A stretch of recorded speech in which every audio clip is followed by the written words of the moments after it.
శ్రీ గురుభ్యో నమః. శ్రీ మహాగణపతే నమః. రాబోతున్నటువంటి అక్టోబర్ 19 నుండి డిసెంబర్ 5వ తారీఖు వరకు గురువు అతిచార స్థితిలోకి ఆల్రెడీ గురు అతిచార స్థితిలోనే ఉన్నాడు ఈ యొక్క సంవత్సరంలోనే. అందుకనే మనం చూస్తున్నటువంటి ప్రకృతి వైపరీత్యాలు కానీ లేకుండా ఉంటే జరుగుతున్నటువంటి స్థితి కానీ రాబోతున్నటువంటి అక్టోబర్ 19వ తారీఖు నుండి డిసెంబర్ 5వ తారీఖు వరకు గురువు యొక్క మార్పు అనేది జరుగుతున్నది. గురువు అతిచార స్థితిలోకి అంటే 0.04 డిగ్రీస్ నుంచి తన యొక్క మార్పు అనేది 0.20కి మారాడు. ఆల్రెడీ 0.20లో నడుస్తున్నాడు. అంటే మిథునంలో ఉన్నటువంటి గురువు అలాగే 0.20 0.21 అట్లా ఫాస్ట్గా వెళ్తూ తర్వాత కొంచెం స్లో డౌన్ అవుతూ తన యొక్క మార్పు అనేది గతి అనేది మారుతున్నది. అంటే మిథునంలో నుంచి మారుతూ కర్కాటకంలోకి వెళ్తున్నాడు. కర్కాటకంలో ఉచ్చ స్థానంలోకి వెళ్తున్నాడు. మీరు నా యొక్క యూట్యూబ్ ఛానల్ ఫాలో అవుతున్నట్లయితే వంగర ఆస్ట్రోలో నేను చెప్పాను ఆల్రెడీ మీకు ఇక గతి అనేది ఎలా మారబోతున్నది. ఈ యొక్క సంవత్సరం నుంచి గురువు అతిచార స్థితిలో ఉండబోతున్నాడు. ఇక గురువు అతిచార స్థితి 8 సంవత్సరాల పాటు గురువు అతిచార స్థితిలో ఉంటున్నాడు అన్నమాట. గురువు అతిచార స్థితిలోకి వెళ్ళిన తర్వాత అంటే రాబోతున్నటువంటి అక్టోబర్ 19 నుంచి డిసెంబర్ 5వ తారీఖు వరకు గురువు ఇంకా స్పీడ్ మూమెంట్లోకి అంటే గురువు అక్టోబర్ 19లోకి తన యొక్క మార్పు కర్కాటకంలోకి వెళ్తాడు. డిసెంబర్ 5వ తారీఖు వరకు కర్కాటకంలో ఉంటాడు. డిసెంబర్ 5వ తారీఖు నుంచి మళ్ళీ వక్రగతిలో మళ్ళీ రెట్రోగ్రేడ్ మూమెంట్లో వక్రగతిలోకి మారి తిరిగి మళ్ళీ తన యొక్క స్థితి వచ్చేటప్పటికి మిథునంలోకి మళ్ళీ తిరిగి రావడం జరుగుతుంది అన్నమాట. ఇటువంటి గ్రహస్థితి రాబోతున్నటువంటి రోజులు ఎలా ఉంటుంది అనేది చూద్దాం. యాక్చువల్గా వక్రగతిలో వచ్చేటప్పటికి రెట్రోగ్రేడ్ మూమెంట్ అంటారు. మనకు గ్రహాల్లో వచ్చేటప్పటికి చారస్థితి అతిచార స్థితి అనేది ఉంటుంది.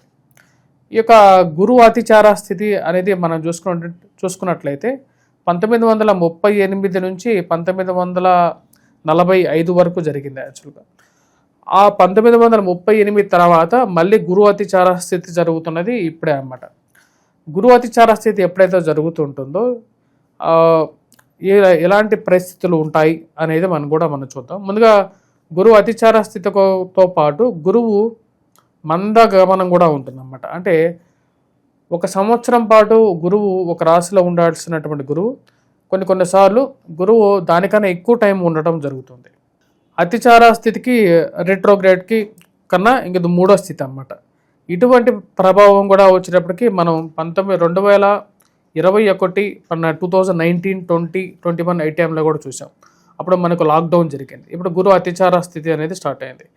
గురువు అతిచార స్థితి జరుగుతున్నప్పుడు ఆర్థిక మాంద్యం అనేది ఉంటుంది. మనీ ఫ్లో అనేది డిఫరెంట్గా ఉంటుంది. మరియు అదేవిధంగా ఫైనాన్షియల్గాను ఫుడ్కి కొన్ని ప్లేసెస్లో ప్రపంచంలో కొంచెం ఇలాంటి కష్టాలు అనేవి ఉంటాయి. వాటితో పాటు బంగారం రేట్ అనేది బాగా పెరగటం, ఎవరు ఎక్స్పెక్ట్ చేయలేనటువంటి రేట్ రావటం అనేది జరుగుతుంది. గురువు యొక్క ప్రభావం అనేది ప్రపంచం మీద ఉండటంతో పాటు ద్వాదశ రాశుల వారి మీద కూడా ఉంటుంది. ముఖ్యంగా గురువు వచ్చేటప్పటికీ విద్యా సంబంధితమైన విషయాల్లోనూ, గృహంలో కొనుక్కోవటంలోను, వాహనం కొనుక్కోవటంలో, సెల్ఫ్ డ్రైవింగ్ విషయంలోనూ, మరియు అదేవిధంగా వైవాహిక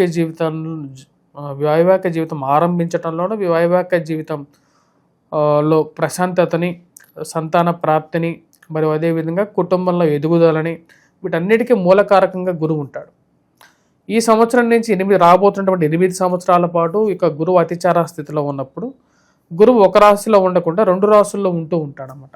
అటువంటి పరిస్థితి రాబోతున్నటువంటి 48 రోజుల పాటు 48 డేస్ ఉంటాడనమాట. అంటే మిథునం నుంచి కర్కాటకంలోకి వెళ్ళి కర్కాటకంలో 48 రోజులు ఉంటాడు.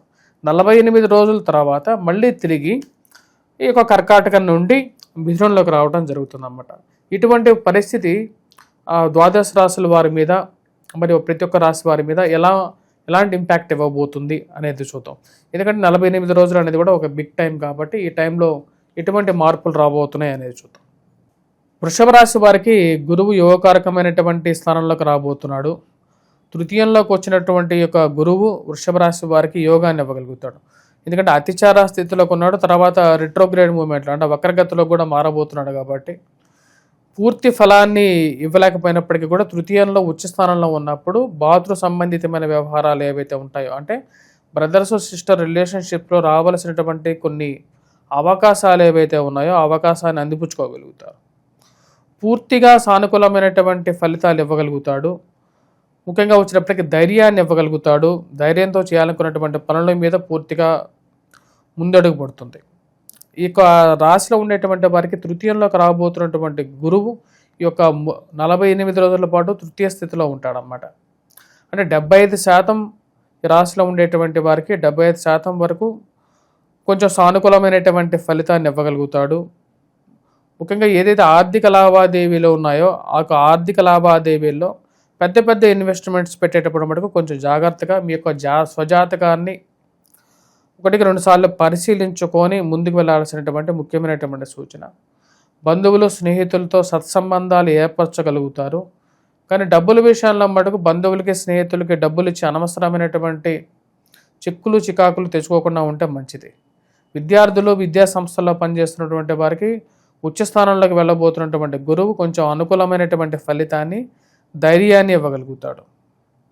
మరియు అదేవిధంగా పుస్తక షాపులు పనిచేస్తున్నటువంటి వారు మరియు హౌసింగ్ కన్స్ట్రక్షన్ రంగంలో ఉండేటువంటి వారు catering business, food business, gold వర్తకాలు చేసేటువంటి వారు, పుస్తక షాపులు పుస్తకాలు ముద్రణ చేసేటువంటి వారు, డిస్ట్రిబ్యూషన్ చేసేటువంటి వారికి, స్కూల్ మేనేజ్మెంట్స్, స్కూల్స్లో పనిచేసేటువంటి స్టాఫ్కి కూడా వచ్చినప్పటికీ గురువు అనుకూలమైనటువంటి ఫలితాలు ఇచ్చే విధంగా ఉన్నాడు. రాశిలో ఉండేటువంటి వారి యొక్క గురువు అతిచార స్థితిలో ఉన్నప్పుడు వృత్తిపరంగా వ్యాపారపరంగా కొంచెం సానుకూలత అనేది ఎక్కువగా ఉంటుంది. దూర ప్రాంత ప్రయాణాలు చేయాలని చెప్పేసి మరియు అదేవిధంగా ఉద్యోగపరంగా మార్పులు చేర్పులు చేయాలని చెప్పి కొంచెం ఎక్కువగా ఆలోచిస్తూ ఉంటారు. వాటి గురించి చేయాలనుకున్నటువంటి మార్పు స్థల మార్పు అనేది జరగడానికి కూడా ఆవశ్యకతని సూచిస్తూ ఉంది ఈ యొక్క పీరియడ్లో. మళ్ళీ ఆ వెళ్ళినటువంటి ప్లేస్లో కొంచెం ఇష్టం లేనటువంటి ప్లేస్లో పనిచేయాల్సినటువంటి పరిస్థితిని కలిగించడానికి అవకాశం అనేది ఉంది. కాబట్టి తీసుకోవలసినటువంటి నిర్ణయాల్లో 1-2 సార్లు ఆలోచించి మన నిర్ణయాన్ని తీసుకోవలసినటువంటి ముఖ్యమైనటువంటి సూచన. ఉద్యోగపరంగా వ్యాపారపరంగా అనుకూలత అనేది ఉంటుంది, సాధించగలుగుతారు. మానసికమైనటువంటి స్థిరత్వాన్ని పొందగలుగుతారు. ఈ యొక్క గురువు అతిచార స్థితి రీత్యా స్నేహితులు బంధువులతో సంతోషాలు పంచుకున్నప్పటికీ కూడా వారికి ఇచ్చేటువంటి మర్యాదలో విషయాల్లోనూ వారు మీకు ఇచ్చేటువంటి మర్యాద విషయంలోనూ చాలా నియమాన్ని పాటించాలి, నా యొక్క గౌరవాన్ని నేను పోగొట్టుకోకూడదు అనేటువంటి ఒక ఆలోచనలకు ఉంటూ ఉంటారు. ఈ రాశిలో ఉండేటువంటి వారు ముఖ్యంగా తండ్రి తరపు ఆస్తి విషయంలోనూ కొంచెం సానుకూలమైనటువంటి ఫలితాలు అనేది ఈ యొక్క పీరియడ్లో ఎక్కువగా గోచరిస్తూ ఉన్నాయి. లక్ ఫ్యాక్టర్ ఏదైతే ఉందో లక్ ఫ్యాక్టర్ కొంచెం కలిసి రావటం, ఆవలసినటువంటి డబ్బు విషయంలోనూ ఇరుక్కుపోయినటువంటి డబ్బు విషయంలోనూ వస్తుందా రాదా అన్నటువంటి డబ్బు విషయంలోనూ సరైనటువంటి సమయంలో రావాల్సినటువంటి డబ్బు రావటం అనేది కొంచెం లాభాన్ని ఇవ్వగలుగుతుంది. కాకపోతే లక్ ఫ్యాక్టర్లో 25% లక్, 75% విషయంలో కొంచెం జాగ్రత్త అనేది అవసరం. ఈ రాశిలో ఉండేటువంటి వారి యొక్క గురువు యొక్క స్థితిలో మార్పు, ఎందుకంటే ఇన్ని రోజులు ధనస్థానంలో సానుకూలమైనటువంటి స్థితిలో ఉన్నటువంటి గురువు తృతీయంలోకి వెళ్ళినప్పుడు కొంచెం లక్ ఫ్యాక్టర్ తగ్గుతుంది. కాబట్టి దక్షిణామూర్తి శ్లోకాన్ని పఠించండి. మరియు అదేవిధంగా గురుగ్రహ మంత్ర జపం చేసుకోండి ఈ 48 రోజుల పాటు. మరియు అదేవిధంగా ప్రతి గురువారం దత్తాత్రేయ స్వామి ఆరాధన చేయండి. విద్యార్థులు ముఖ్యంగా ఈ యొక్క చేయాలనుకున్నటువంటి పనిని చేయాలి, ఈ యొక్క పరిహారం అనేది చేయాలి.